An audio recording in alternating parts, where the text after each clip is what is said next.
Welcome, ladies and gentlemen, to my virtual laboratory. Here is my Minecraft rendition of the science department.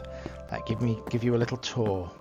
Here's my lab, as you can see, although it looks a little bit different in its virtual world, and that's because you can't see all the hidden places and dimensions in it where you're normally sitting.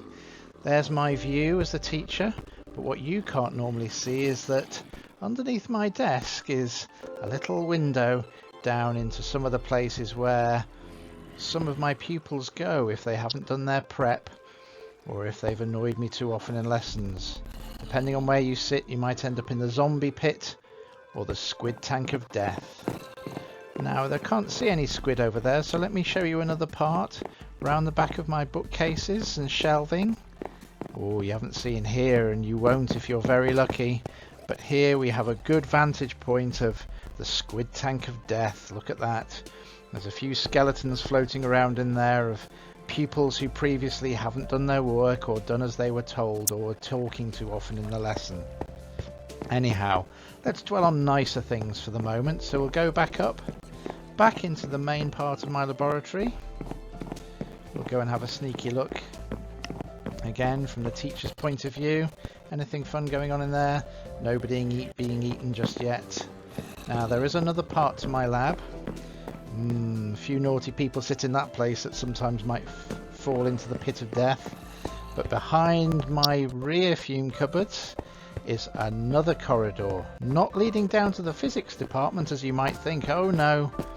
Welcome, ladies and gentlemen, to my virtual periodic table of elements, built out of the very elements themselves, and it stretches for miles. There we go, we're leaving my lab far behind, heading over into the snowy wastes to see some of the smallest, lightest elements in the periodic table in what we call Group 1. And there they are, all built out of the actual element in Minecraft that they represent. So there's hydrogen, lithium, and other Group 1 elements, some Group 2 elements.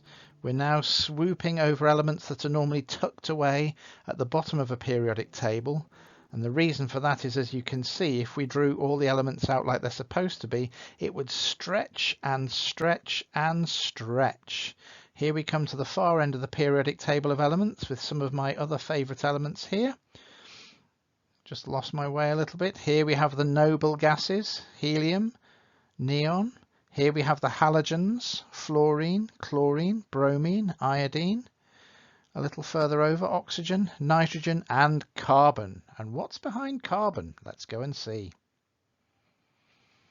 Here's a trail that will eventually become some sort of a roller coaster. And what's this? Could it be? Is it possibly? It's a carbon atom. There's the nucleus, surrounded by its shells and 6 electrons in total. So a carbon atom has 6 protons. Most isotopes of carbon have 6 neutrons, and there we have the 6 electrons arranged in their 2 shells. Shell number 1, closest to the nucleus, contains a maximum of 2 electrons, and the second shell contains 8, but in a carbon atom it only has 4.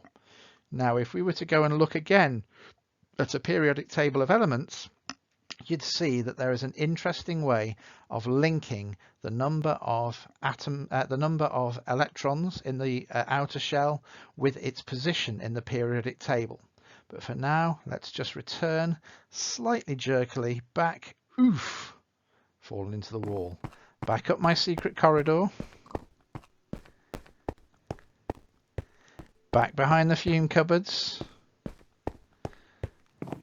out into the laboratory, back round to take my place to start to help you work out the periodic table of elements. Let's go.